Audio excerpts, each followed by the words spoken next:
വചനാഗ്നി വചനാഗ്നി ആത്മാവിൽ അഭിഷേക വചനാഗ്നി വചനാഗ്നി വചനാഗ്നി ആത്മാവിൽ അഭിഷേക വചനാഗ്നി ദേശങ്ങൾ രാജ്യങ്ങൾ ഗോത്രങ്ങൾ വംശങ്ങളെങ്ങും അറിയട്ടെ വചനാഗ്നി ദേശങ്ങൾ രാജ്യങ്ങൾ ഗോത്രങ്ങൾ വംശങ്ങളെങ്ങും പടരട്ടെ വചനാഗ്നി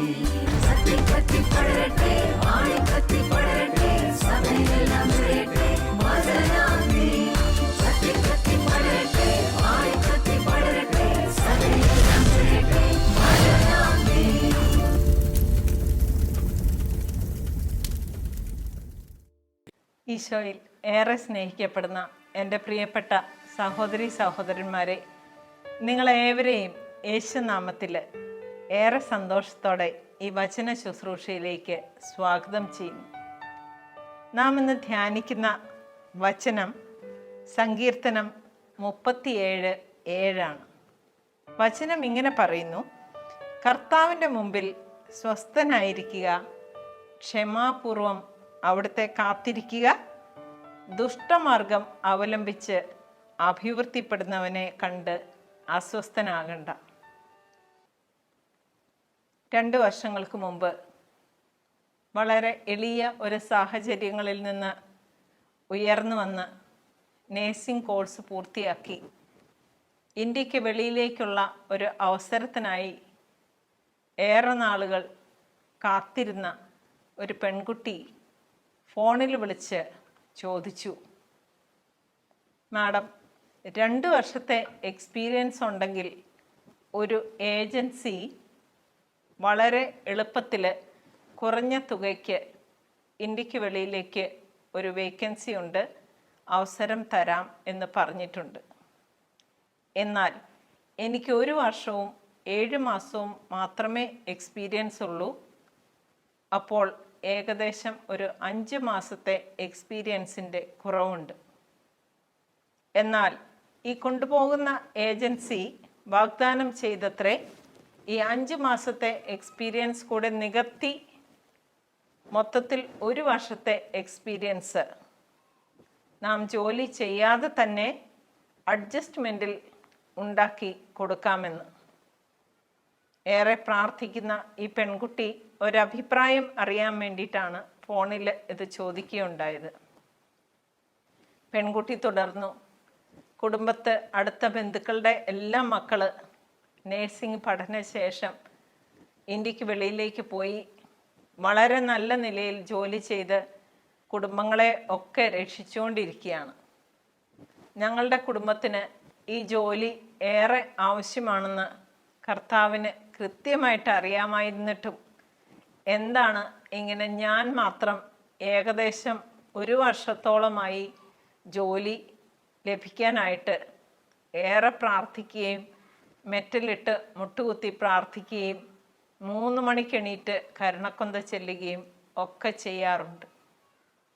പ്രിയപ്പെട്ടവരെ, പെൺകുട്ടി തുടർന്നു, മാഡം എനിക്കറിയാവുന്ന 4 പേര് ഈ കഴിഞ്ഞ 3 മാസത്തിനിടയിൽ ഇതുപോലെ തന്നെ എക്സ്പീരിയൻസ് സർട്ടിഫിക്കറ്റുകൾ അഡ്ജസ്റ്റ്മെൻറ്റിൽ തയ്യാറാക്കി അത് വെച്ച് അപ്ലൈ ചെയ്ത് ഇന്ത്യക്ക് വെളിയിൽ പോയി ജീവിക്കുന്നുണ്ട്. ഞാൻ ആ പെൺകുട്ടിയോട് പറഞ്ഞു, തീർച്ചയായും നമ്മളിങ്ങനെ എന്തെങ്കിലും ചെയ്തിട്ട് പോയി അവിടെ പിടിക്കപ്പെട്ടാൽ വലിയ ശിക്ഷയാണ്, പിന്നെ ഒരിക്കലും നാം ഇന്ത്യ കണ്ടെന്ന് വരില്ല. മാത്രമല്ല ഞാൻ ചോദിച്ചു, കർത്താവിന് ഇഷ്ടപ്പെടുമോ? ഇത്രയും നാളും നാം ചെയ്ത പ്രാർത്ഥനയും പുണ്യങ്ങളും ഒക്കെ എവിടെ എത്തി? പെൺകുട്ടി തീരെ പ്രത്യാശ നഷ്ടപ്പെട്ടവളെ പോലെ പറയാൻ തുടങ്ങി, അങ്ങനെ ഉണ്ടായിരുന്നെങ്കിൽ കർത്താവിന് എനിക്കൊരു ഓപ്പർച്യൂണിറ്റി തന്നുകൂടായിരുന്നോ? ഇതുപോലെ എല്ലാം പ്രശ്നങ്ങളിൽ കൂടെയും പല പഴുതുകൾ അടച്ച് നന്നല്ലാത്ത വഴിയിൽ കൂടെ പോയ എത്രയോ പേര് ഇന്ന് ജോലി ചെയ്ത് ജീവിക്കുന്നുണ്ട്. പെൺകുട്ടി വീണ്ടും പറഞ്ഞു, മാഡം ഞങ്ങളുടെ കുടുംബം ലോണെടുത്ത് വെച്ച ഒരു ചെറിയ വീട്ടിലാണ് താമസിക്കുന്നത്. അതിൻ്റെ തവണകളെല്ലാം അടയ്ക്കാൻ സാധിക്കാതെ വന്നപ്പോൾ ജപ്തി നടപടികളിലേക്ക് നീങ്ങിക്കൊണ്ടിരിക്കുകയാണ്. ഒരു 4 മാസം ഞാൻ ജോലി ചെയ്താൽ അടച്ചു തീർക്കേണ്ടതിൻ്റെ പകുതിയെങ്കിലും ഞാൻ എങ്ങനെയെങ്കിലും മിച്ചം വെച്ച് ഉണ്ടാക്കി എൻ്റെ കുടുംബത്തെ അതിൽ നിന്ന് രക്ഷിക്കുകയില്ലേ? അതുകൊണ്ട് വേണ്ടാത്ത ഒരു കാര്യത്തിനല്ലല്ലോ ഞാൻ കർത്താവിനോട് ഇങ്ങനെ ചോദിച്ചുകൊണ്ടിരിക്കുന്നത്. ഇനി ഞാൻ എന്ത് ത്യാഗമെടുത്താണ് പ്രാർത്ഥിക്കേണ്ടത്? ഏകദേശം 6 മാസങ്ങളോളമായി ഞാൻ വെജിറ്റേറിയൻ ഭക്ഷണം മാത്രമേ കഴിക്കുന്നുള്ളൂ. മാംസ ആഹാരങ്ങളെല്ലാം വർജിച്ചിരിക്കുകയാണ് ഈ ഒരു നിയോഗത്തിന് വേണ്ടി. എന്നിട്ടും കർത്താവ് എനിക്ക് വേണ്ടിയിട്ട് ഒരു അനുഗ്രഹം ചെയ്യുന്നില്ലല്ലോ. എല്ലാം മടുത്ത രീതിയിൽ ഈ പെൺകുട്ടിയുടെ സംസാരം കേട്ടപ്പോൾ പെൺകുട്ടിയുമായിട്ട് പങ്കുവെച്ചു കൊടുത്ത ചില വചനങ്ങളാണ് ഇന്ന് നിങ്ങളുമായിട്ട് പങ്കുവയ്ക്കുന്നത്. പ്രിയപ്പെട്ടവരെ, കർത്താവിൻ്റെ വഴിയിൽ നിന്ന് മാറരുതെന്നും ദുഷ്ടമാർഗം അവലംബിച്ച് അഭ്യർത്ഥിപ്പെടുന്നവനെ കണ്ട് അസ്വസ്ഥനാകണ്ട എന്നും പറഞ്ഞുകൊടുത്ത് വെറും 3 മാസത്തിനകം ഈ പെൺകുട്ടിക്ക് നല്ല ഉയർന്ന ശമ്പളത്തിൽ നേരത്തെ പറഞ്ഞിരുന്ന ജോലിയേക്കാൾ വളരെ കൃത്യതയുള്ള ഒരു ജോലി ലഭിക്കുകയുണ്ടായി. ഇന്ന് ഏകദേശം 1 വർഷവും 3 മാസവും ജോലി പൂർത്തിയാക്കി തിരിച്ചു വന്ന് വീടിൻ്റെ കാര്യമെല്ലാം സെറ്റിൽ ചെയ്ത് വിവാഹ ആവശ്യത്തിനായി പെൺകുട്ടി നാട്ടിലുണ്ട്. കഴിഞ്ഞ ആഴ്ച വീണ്ടും എന്നെ വിളിച്ച് പറഞ്ഞു, മാഡം, ഞാനിപ്പോൾ എല്ലാവരോടും പറയാറുണ്ട് കർത്താവിന് വേണ്ടി ക്ഷമയോടെ കാത്തിരിക്കണമെന്ന്.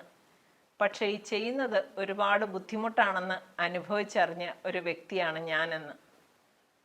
ഇതുപോലെ ഒരു ജോലിക്കായിട്ടും വിവാഹാലോചനകൾ ഒന്നിന് പിന്നാലെ ഒന്ന് മുടങ്ങിപ്പോയിട്ടും വീടിൻ്റെ കടം നീക്കാൻ സാധിക്കാതെയും ആരോഗ്യ പ്രശ്നങ്ങളിൽ നിന്ന് ഒരു വിടുതൽ കിട്ടാതെയും ഒക്കെ ഏറെ ആളുകൾ ക്ഷമ നശിച്ച് ഇരിക്കുന്ന ഈ സമയത്ത് ഇതുമായി ബന്ധപ്പെട്ട ഏതാനും വചനങ്ങളിലൂടെ നമുക്ക് ഒന്ന് കടന്നു പോകാം. അബ്രഹാം എത്ര നാൾ കാത്തിരുന്നാണ് വാഗ്ദാനം പാലിച്ചത് എന്ന് നമുക്കറിയാം. വചനം ഇങ്ങനെയാണ് പറയുക. ഹെബ്രായർക്ക് എഴുതിയ ലേഖനം 6-ാം അധ്യായം 15-ാം വചനം ഏറെ ഗുളിക രൂപത്തിൽ അതേപ്പറ്റി പറയുന്നുണ്ട്. അബ്രഹാം ദീർഘക്ഷമയോടെ കാത്തിരുന്ന് വാഗ്ദാനം പ്രാപിച്ചു. ചില വാഗ്ദാനങ്ങൾ ദൈവം നമുക്ക് നൽകിയിട്ടുണ്ടാകാം. അനേകം വ്യക്തികൾ പറയും, ഒരു ധ്യാനത്തിന് പോയപ്പോൾ ഉടനെ എൻ്റെ കല്യാണം നടക്കുമെന്നാണ് കർത്താവ് വെളിപ്പെടുത്തി തന്നതെന്നൊക്കെ പറഞ്ഞു. പക്ഷേ കാര്യങ്ങളൊന്നും നടക്കുന്നില്ല. കർത്താവിൻ്റെ വാഗ്ദാനം നിറവേറുക തന്നെ ചെയ്യും. പക്ഷേ അത് കർത്താവിൻ്റെ സമയത്ത് മാത്രമേ നടക്കൂ. അതുവരെ നാം ക്ഷമയോടെ പ്രാർത്ഥനയോടെ കാത്തിരുന്നേ മതിയാകൂ എന്നാണ് ഇനി പറയാൻ പോകുന്ന വചനങ്ങളെല്ലാം നമ്മോട് പറയുന്നത്. സങ്കീർത്തനം 37-34 ഇങ്ങനെ പറയുന്നു: കർത്താവിനെ കാത്തിരിക്കുക, അവിടുത്തെ മാർഗത്തിൽ ചരിക്കുക. ഭൂമി അവകാശമായി തന്ന് അവിടുന്ന് നിന്നെ ആദരിക്കും. ദുഷ്ടരുടെ നാശം നീ കാണും. പ്രിയപ്പെട്ടവരെ, ഒരു വിധവയും വിധവയുടെ 2 മക്കളും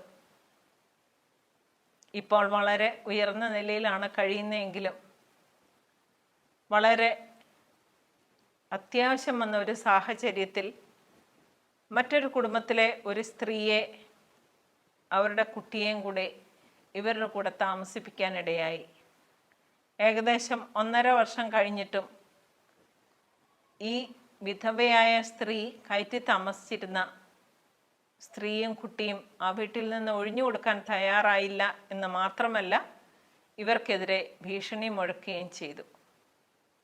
അത്യാവശ്യ സാഹചര്യത്തിൽ ചെയ്ത ഒരു ഉപകാരം എത്ര വലിയ പ്രശ്നമായി തീരുമെന്ന് ഈ വിധവ ഒരിക്കലും ചിന്തിച്ചിരുന്നില്ല. എന്നാൽ ആ സ്ത്രീ കൂട്ടിച്ചേർത്തു, കർത്താവിനോട് പ്രാർത്ഥിച്ച് ഞാൻ കാത്തിരിക്കാൻ തയ്യാറായത് എന്നാണോ അന്നു മുതൽ മറ്റേ സ്ത്രീയിൽ മാറ്റങ്ങൾ കണ്ടു തുടങ്ങി.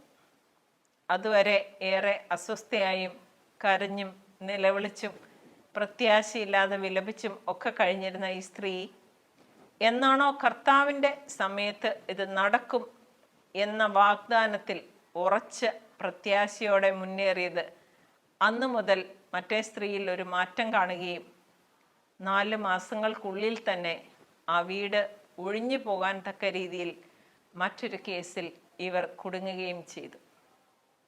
പ്രിയപ്പെട്ടവരെ, വചനം മാറ്റമില്ലാതെ തുടരും.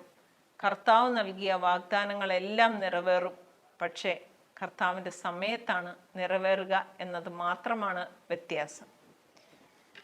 സങ്കീർത്തനം 37:9 ഇങ്ങനെ പറയുന്നു: ദുഷ്ടർ വിച്ഛേദിക്കപ്പെടും, കർത്താവിനെ കാത്തിരിക്കുന്നവർ ഭൂമി കൈവശമാക്കും. യെശയ്യാ 8:17 ഇങ്ങനെ പറയുന്നു: യാക്കോബിൻ്റെ ഭവനത്തിൽ നിന്ന് തൻ്റെ മുഖം മറച്ചിരിക്കുന്ന കർത്താവിനു വേണ്ടി ഞാൻ കാത്തിരിക്കുകയും കർത്താവിൽ എൻ്റെ പ്രത്യാശ അർപ്പിക്കുകയും ചെയ്യും. ചില കുടുംബ ആവശ്യങ്ങളിൽ നിന്നെല്ലാം കർത്താവ് മുഖം മറച്ചിരിക്കുകയാണോ എന്ന് തോന്നുമാറ് ഏറെക്കാലം വേദനയിലും ദുഃഖത്തിലും പ്രാർത്ഥനയിലും കഴിയുന്ന അനേകം കുടുംബങ്ങളും വ്യക്തികളും ഒക്കെ എന്നെ വിളിക്കാറുണ്ട്.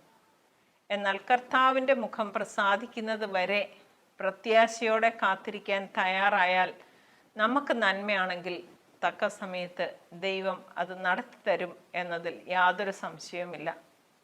കൂടുതൽ കാലതാമസം ഉണ്ടാകും തോറും പ്രാർത്ഥനകൾക്ക് തീഷ്ണതയേറുന്നത് നാം തന്നെ അനുഭവിച്ചറിഞ്ഞിട്ടുള്ളതാണല്ലോ.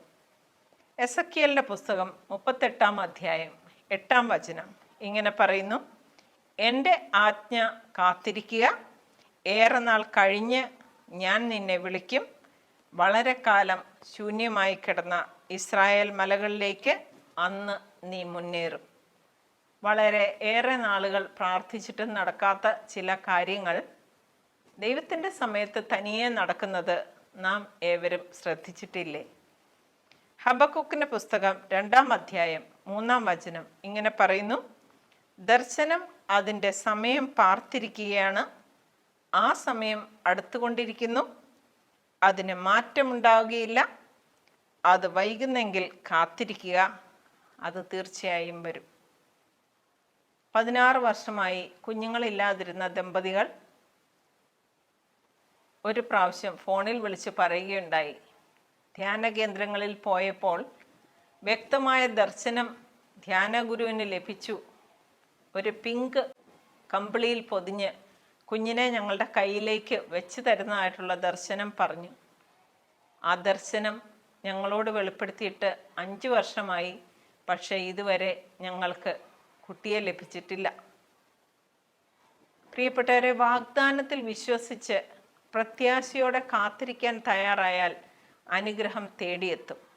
2 വർഷത്തിന് ശേഷം ഈ സ്ത്രീ വീണ്ടും വിളിച്ചു: മാഡം, അത്ഭുതകരമായി ഒരു പ്രൈവറ്റ് ഹോസ്പിറ്റലിൽ വെച്ച് സിസേറിയനിലൂടെ എൻ്റെ കുഞ്ഞിനെ പുറത്തെടുത്തു.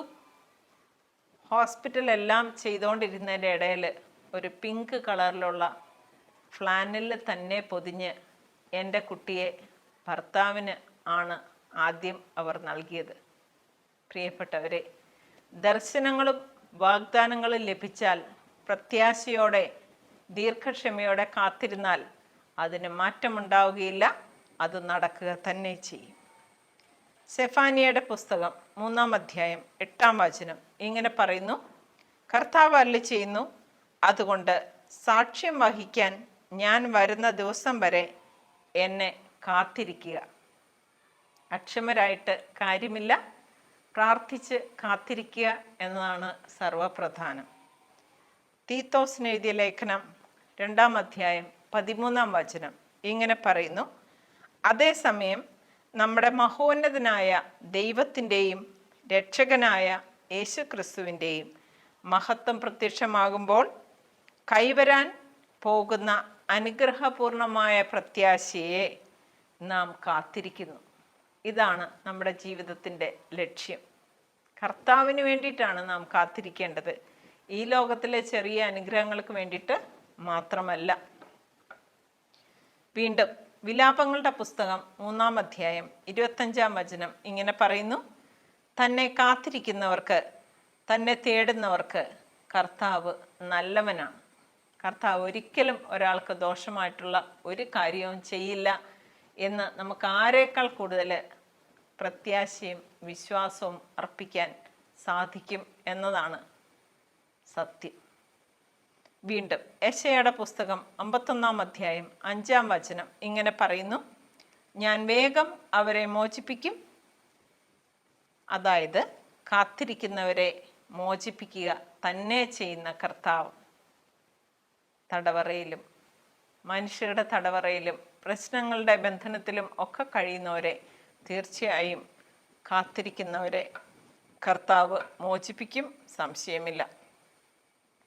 ഉൽപ്പത്തി 49:18 വചനം ഇങ്ങനെ പറയുന്നു, കർത്താവെ ഞാൻ അങ്ങയുടെ രക്ഷ കാത്തിരിക്കുന്നു. 2 വചനങ്ങൾ ഇപ്പോൾ ആത്മീയമായിട്ടുള്ള കാര്യങ്ങളുടെ കാത്തിരിപ്പിനെ പറ്റിയാണ് പറയുക. കർത്താവിൻ്റെ രക്ഷയും കർത്താവിൻ്റെ വരവും കാത്തിരിക്കുന്നവർക്ക് അത് സാധ്യമാകും എന്നതിൽ സംശയമില്ല. സംഖ്യയുടെ പുസ്തകം 9 അധ്യായം 8 വചനം ഇങ്ങനെ പറയുന്നു, കർത്താവ് തൻ്റെ ഹിതം എന്നെ അറിയിക്കുന്നത് വരെ കാത്തിരിക്കുക. ഇസ്രായേൽ ജനം മോശയോട് ഒരു സംശയം ചോദിച്ചു. പെസഹ ആചരണത്തെ പറ്റിയുള്ള സംശയമാണ്. മോശ പ്രാർത്ഥിച്ചിട്ട് കർത്താവിൻ്റെ ഹിതം വെളിപ്പെടുന്നത് വരെ കാത്തിരിക്കുക എന്നാണ് പറഞ്ഞത്.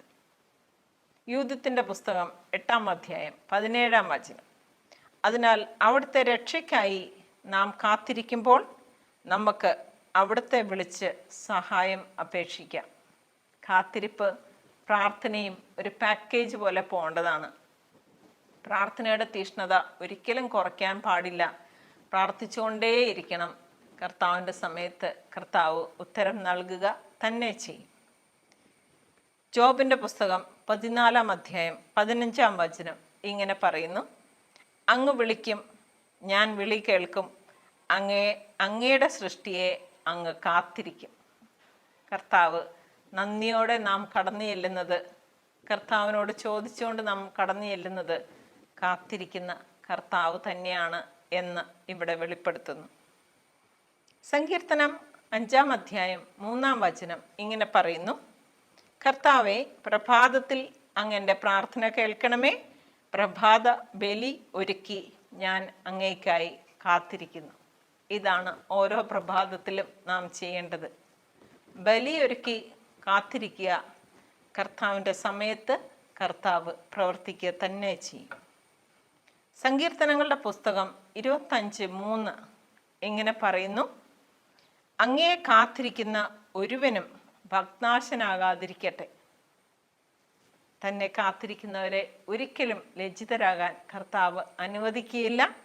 തീർച്ചയായും ഭഗ്നാശനാകേണ്ട കാര്യവുമില്ല എന്നാണ് വചനം നമ്മോട് പറയുന്നത്. സങ്കീർത്തനം 25:21 ഇങ്ങനെ പറയുന്നു, നിഷ്കളങ്കതയും നീതിനിഷ്ഠയും എന്നെ സംരക്ഷിക്കട്ടെ, ഞാൻ അങ്ങയെ കാത്തിരിക്കുന്നു.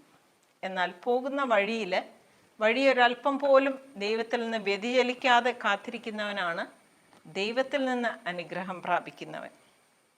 സങ്കീർത്തനം 27:14 ഇങ്ങനെ പറയുന്നു, കർത്താവിൽ പ്രത്യാശ അർപ്പിക്കുവിൻ, ദുർബലരാകാതെ ധൈര്യം അവലംബിക്കുവിൻ, കർത്താവിന് വേണ്ടി കാത്തിരിക്കുവിൻ.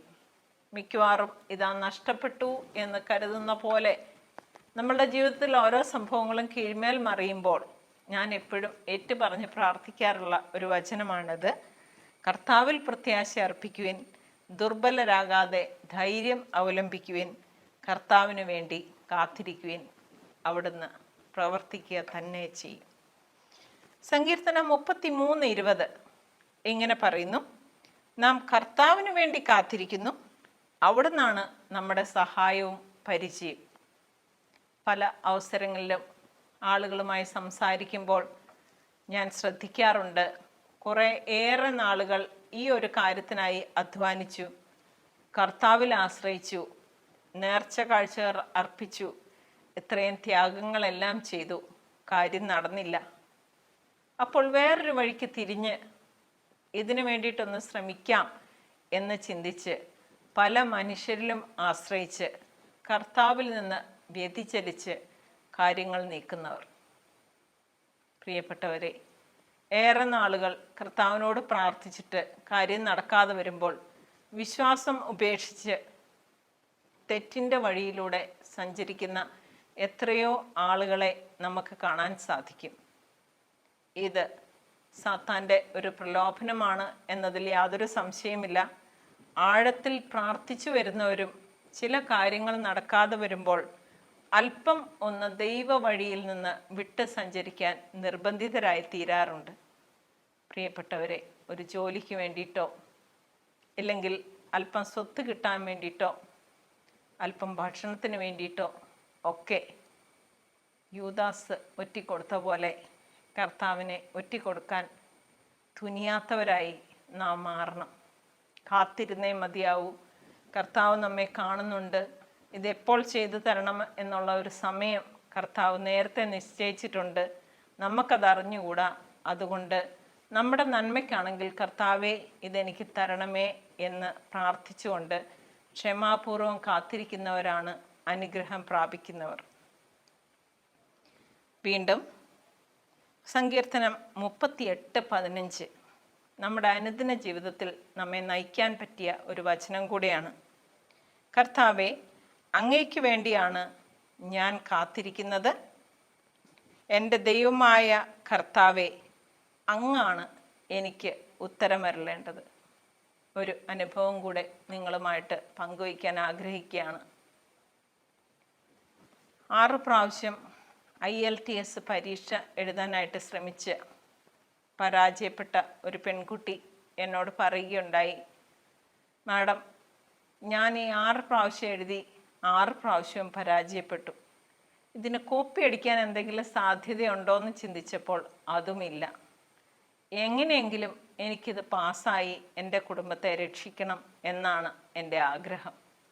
പ്രിയപ്പെട്ടവരെ, കോപ്പി അടിക്കാൻ യാതൊരു സാധ്യതയില്ലാഞ്ഞിട്ട് മാത്രമല്ല, ദൈവത്തിൽ വിശ്വസിക്കുന്ന നാം കോപ്പി അടിച്ച് ഒരു നേട്ടം, ദൈവ വഴിയിൽ നിന്ന് മാറി ഒരു നേട്ടം കണ്ടുപിടിക്കാൻ പാടില്ല എന്ന് ശക്തമായി ആ പെൺകുട്ടിയോട് ഉപദേശിച്ചു കൊടുത്തു. പ്രിയപ്പെട്ടവരെ, നമ്മുടെ ജീവിതത്തിലും ഇതുപോലുള്ള അനുഭവങ്ങളിലൂടെ കടന്നു പോകാറില്ലേ? മറ്റൊരു യുവാവ് ഏകദേശം 8 വർഷങ്ങളോളമായി പല പരീക്ഷകളും എഴുതിയിട്ടും നല്ല ഒരു ജോലി കണ്ടെത്താനായിട്ട് സാധിച്ചില്ല. ഒരു ദിവസം വൈകിട്ട് വിളിച്ചിട്ട് ചോദിച്ചു, മാഡം, ആ ഓഫീസിൻ്റെ ഏജൻ്റായിട്ട് പ്രവർത്തിക്കുന്ന ഒരു വ്യക്തിയുണ്ടത്രേ, അവിടെ 2 ലക്ഷം രൂപ കൈക്കൂലിയായിട്ട് കൊടുത്താൽ അദ്ദേഹം ഇൻ്റർവ്യൂ ബോർഡിൽ നമുക്ക് വേണ്ടിയിട്ട് സംസാരിച്ച് ഈ ഒരു ജോലി ഉറപ്പാക്കി തരുമെന്ന് വളരെ വ്യക്തമായ ചില സോഴ്സുകളിലൂടെ അറിയാനിടയായി. ഇതിനു മുമ്പ് ഈ രീതിയിൽ ജോലി ലഭിച്ച 2 വ്യക്തികളിൽ നിന്നാണ് ഈ ഒരു വിവരം എനിക്ക് അറിയാനിടയായത്. ഏറെ നാൾ പ്രാർത്ഥിച്ച് കാത്തിരുന്നു, മാഡം, അതിലെന്തെങ്കിലും തെറ്റുണ്ടോ? തെറ്റുണ്ട് എന്ന് തന്നെ പറഞ്ഞു കൊടുക്കേണ്ടി വന്നു. കർത്താവിൻ്റെ സമയത്തിനായി കാത്തിരുന്നാൽ തനിക്ക് വച്ചിരിക്കുന്ന ജോലി മറ്റാർക്കും കൊടുക്കില്ല എന്ന് പറഞ്ഞു കൊടുത്തു. പ്രിയപ്പെട്ടവരെ, ഇതായിരിക്കണം നമ്മെ മുന്നോട്ട് നയിക്കേണ്ട ചിന്ത. നമുക്കുള്ള അനുഗ്രഹം തമ്പുരാൻ മറ്റൊരാൾക്ക് കൊടുക്കുകയില്ല, അത് തീർച്ചയായ കാര്യമാണ്. നമുക്കുള്ള ജോലി, നമുക്കുള്ള വിവാഹം, നമുക്കുള്ള വീട്, നമുക്കുള്ള സമ്പത്ത്, ഇത് തമ്പുരാൻ മറ്റൊരാൾക്ക് കൊടുക്കില്ല, അത് വന്നു ചേരുക തന്നെ ചെയ്യും. മിക്കവാറും കുടുംബങ്ങളിൽ നിന്ന് വിവാഹം വർഷങ്ങളായി ആലോചിച്ചിട്ട് നടക്കുന്നില്ല എന്ന് പറഞ്ഞ് ഏറെ അസ്വസ്ഥരായി മാതാപിതാക്കൾ വിളിക്കുമ്പോൾ, യുവതി യുവാക്കൾ വിളിക്കുമ്പോൾ ഞാൻ പറഞ്ഞു കൊടുക്കാറുള്ള കാര്യം ഇത് തന്നെയാണ്. നിങ്ങളുടെ മകൾക്ക് കണ്ടുവച്ചിട്ടുള്ള പയ്യനെ ദൈവം മറ്റൊരാൾക്ക് കൊടുക്കില്ല. സംശയമുണ്ടോ? അവർ വീണ്ടും പറയും ഇല്ല. അതുപോലെ യുവതി യുവാക്കന്മാരോടും പറയും, തനിക്കായി ചേർത്ത് വച്ചിരിക്കുന്ന, കർത്താവ് കണ്ടുവച്ചിരിക്കുന്ന ഇണയെ വേറൊരാൾക്ക് കർത്താവ് കൊടുക്കുമോ? കൊടുക്കില്ല എന്നവർ ഉത്തരം പറയും. എന്നാൽ അതിൻ്റെ സമയമാകുന്നത് വരെ കാത്തിരുന്നാൽ തീർച്ചയായും തനിക്കുള്ള ഇണ വന്നു ചേരും. അതുവരെ പ്രാർത്ഥന അല്പം കൂടെ തീക്ഷ്ണമായി കാത്തിരുന്നാൽ കാര്യങ്ങൾ നടക്കും. കാത്തിരിക്കാൻ ദീർഘക്ഷമയില്ലാത്തവർ പ്രശ്നങ്ങളിലേക്ക് ചെന്ന് ചാടുന്നത് നമുക്കെല്ലാവർക്കും ജീവിതത്തിൽ അനുഭവകരമായ വസ്തുത തന്നെയല്ലേ? പ്രിയപ്പെട്ടവരെ, നമുക്ക് ഇന്ന് കേട്ട വചനങ്ങളിലൂടെ കടന്നു പോകാം. എന്നെ ശ്രവിച്ചുകൊണ്ടിരിക്കുന്ന അനേകർ ഏതെങ്കിലും കാര്യങ്ങളിലേക്ക് വേണ്ടി പ്രാർത്ഥിച്ച് മടുത്ത് ഇരിക്കുന്നവരാവാം, ക്ഷമ നഷ്ടപ്പെട്ടിരിക്കുന്നവരാകാം, പ്രാർത്ഥിച്ച് കഷ്ടപ്പെട്ട് എന്നിട്ടും അനുഗ്രഹങ്ങൾ ലഭിക്കാതെ, എന്നാൽ ഇതിൽ അല്പം പോലും പ്രാർത്ഥിക്കാത്തവർക്ക് അനുഗ്രഹങ്ങൾ ലഭിക്കുന്നത് കണ്ടുകൊണ്ട് നിൽക്കുന്നവരായിരിക്കാം. പ്രിയപ്പെട്ടവരെ, നമുക്ക് വേണ്ടിയിട്ടാണ് ഇന്ന് ഈ വചനങ്ങളിലൂടെ ദൈവം സംസാരിക്കുന്നത്. നമുക്കുള്ള അനുഗ്രഹങ്ങൾ കർത്താവ് വേറൊരാൾക്ക് കൊടുക്കില്ല, നമുക്ക് തക്ക സമയത്ത് തരും. നമ്മളെക്കാൾ നമ്മുടെ കാര്യത്തിൽ ശ്രദ്ധാലുവായ ദൈവം തീർച്ചയായും നമുക്ക് വേണ്ടി അത് ചെയ്തു തരും എന്ന് പൂർണ്ണമായി വിശ്വസിക്കാനും, അബ്രഹാം കാത്തിരുന്നത് പോലെ ദീർഘക്ഷമയോടെ കാത്തിരുന്ന് ദൈവത്തിൻ്റെ വാഗ്ദാനങ്ങൾ പാലിക്കാനും ഈ വചനങ്ങൾ നമുക്ക് വഴികാട്ടിയായി തീരട്ടെ. മാത്രമല്ല, നമ്മോട് പ്രാർത്ഥനാ സഹായം ചോദിക്കുന്നവരും വളരെ അസ്വസ്ഥതയോടെയും മനസ്സ് മടുത്തും വിഷമിച്ചും ദുഃഖിച്ചും ഈ ലോകത്തിലെ പല കാര്യങ്ങൾക്ക് വേണ്ടിയിട്ടും നമ്മോട് പ്രാർത്ഥന ചോദിക്കുന്നവരോട് നമുക്കിത് പറഞ്ഞു കൊടുക്കാം. ദീർഘക്ഷമയോടെ കാത്തിരുന്നാൽ കർത്താവിൻ്റെ വാഗ്ദാനം പാലിക്കാൻ, പ്രാപിക്കാൻ നമുക്കേവർക്കും സാധിക്കും. കർത്താവിൻ്റെ വാഗ്ദാനം കർത്താവ് പിൻവലിക്കുകയില്ല. നമുക്ക് ഏറ്റവും നന്മയായിട്ടുള്ളൊരു സമയത്ത് അത് ചെയ്തു തരിക തന്നെ ചെയ്യും. രോഗത്താൽ കഷ്ടപ്പെടുന്നവരാകാം, ഏറെ നാളുകൾ ചികിത്സിച്ചിട്ടും സൗഖ്യം കിട്ടാത്തവരാകാം, വേദന മാറാത്തവരാകാം, മനസ്സിൻ്റെ അസ്വസ്ഥതകൾ നീങ്ങാത്തവരാകാം, മക്കൾക്ക് വേണ്ടിയൊക്കെ വഴിവിട്ട പോക്ക് മാറാൻ വേണ്ടിയിട്ട് പ്രാർത്ഥിച്ച് മടുത്ത് കാത്തിരിക്കുന്നവരാകാം. പ്രിയപ്പെട്ടവരെ, നമ്മെ ബലപ്പെടുത്തുന്ന വചനങ്ങൾ നമ്മുടെ ഹൃദയത്തിലേക്ക് ആഴമായിട്ട് പതിയട്ടെ. ഒരു ഊന്നുവടി എന്നോണം, ഒരു ബലമെന്നോണം വചനങ്ങൾ ഏറ്റുപറയാനും വചനങ്ങളിൽ മുറുക്ക പിടിച്ച് കർത്താവ് എന്നെ അനുഗ്രഹിക്കും തീർച്ച എന്ന് പറയാൻ തക്ക രീതിയിൽ ഈ വചനങ്ങൾ നമുക്ക് വഴികാട്ടിയായി മാറട്ടെ. വചനങ്ങളെല്ലാം നമ്മുടെ പാദങ്ങൾക്ക് വിളക്കും, പാതയിൽ പ്രകാശവുമായി തീരട്ടെ. ബലപ്പെടുത്തുന്ന വചനങ്ങളാൽ നാം ബലം പ്രാപിക്കാൻ ഇടയാകട്ടെ. നമുക്ക് നമ്മുടെ കണ്ണുകളെ അടയ്ക്കാം, പ്രാർത്ഥനയിലേക്ക് കടക്കാം.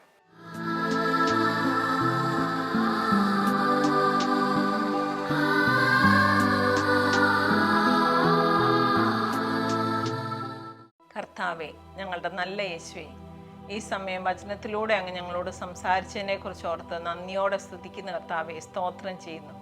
ഈശോയെ, അങ്ങ് തക്ക സമയത്ത് ഞങ്ങൾക്ക് വേണ്ടതെല്ലാം തരുമെന്നുള്ള വാഗ്ദാനം, നിന്നെ ഒരു കാലത്തും അവഗണിക്കുകയോ ഉപേക്ഷിക്കുകയോ ഇല്ല എന്ന വാഗ്ദാനം ദീർഘക്ഷമയോടെ കാത്തിരുന്ന് പ്രാപിക്കാൻ തക്ക രീതിയിൽ കർത്താവെ ഞങ്ങളെ അനുഗ്രഹിക്കണമെന്ന് പ്രാർത്ഥിക്കുന്നു. ഈശോയെ, ഇത് ശ്രവിച്ചുകൊണ്ടിരിക്കുന്നവരിൽ പ്രാർത്ഥിച്ച് ക്ഷീണിതരായവർ, നിരാശയിൽ കഴിയുന്നവർ, പ്രത്യാശ നഷ്ടപ്പെട്ടവർ, ഏറെ നാളുകളായി പ്രാർത്ഥിച്ച് കാത്തിരിക്കാനുള്ള കൃപയും അനുഗ്രഹവും അവർക്ക് സമൃദ്ധമായി അങ്ങ് വർഷിക്കണമേ എന്ന് പ്രാർത്ഥിക്കുന്നു. വചനങ്ങളിൽ നിന്ന് ബലവും ധൈര്യവും ഉൾക്കൊള്ളാൻ വേണ്ട കൃപ കർത്താവെ ഞങ്ങൾ അങ്ങോട്ട് യാചിക്കുകയാണ്. ഈശോയെ, വളരെയേറെ നാളുകളായി രോഗത്താൽ വലയുന്നവർ, സൗഖ്യത്തിനായിട്ട് പ്രാർത്ഥിക്കുന്നവർ, ഒരു വീടിനായിട്ട് വിഷമിച്ച് കാത്തിരിക്കുന്നവർ, ചില പ്രത്യേക നിയോഗങ്ങളിലേക്ക് ദൈവകൃപ ഇറങ്ങാൻ വൈകുമ്പോൾ അസ്വസ്ഥരാകുന്നവർ, എല്ലാവരെയും കർത്താവെ സമർപ്പിക്കുന്നു. ഈശോയെ, അങ്ങ് കാണണമേ, അങ്ങയുടെ വാഗ്ദാനം നിറവേറ്റി കൊടുക്കണമേ എന്ന് ഞങ്ങൾ ദൈവോടെ ഞങ്ങളുടെ കാര്യത്തിൽ അങ്ങ് ഇടപെടണമേ എന്ന് ഞങ്ങൾ അങ്ങയോട് യാചിക്കുന്നു. ഈശോയെ, അങ്ങ് ഞങ്ങൾക്ക് നല്ലതേ ചെയ്യുമെന്നും തക്ക സമയത്ത് അവ ചെയ്തു തരുമെന്നും യേശുനാമത്തിൽ ഞങ്ങൾ വിശ്വസിക്കുന്നു. ഞങ്ങൾ യാചിക്കുന്നു, പ്രാർത്ഥിക്കുന്നു. അമ്മേ മാതാവേ, സകല മാലാഖമാരെ, വിശുദ്ധരെ, ഞങ്ങൾക്കെല്ലാവർക്കും വേണ്ടി ഈശോയോട് മധ്യസ്ഥം വഹിച്ച് പ്രാർത്ഥിച്ചു കൊള്ളണമേ. യേശുവെ നന്ദി, യേശുവെ സ്തുതി, യേശുവെ സ്തോത്രം. ഹല്ലേലൂയ, ആമേൻ.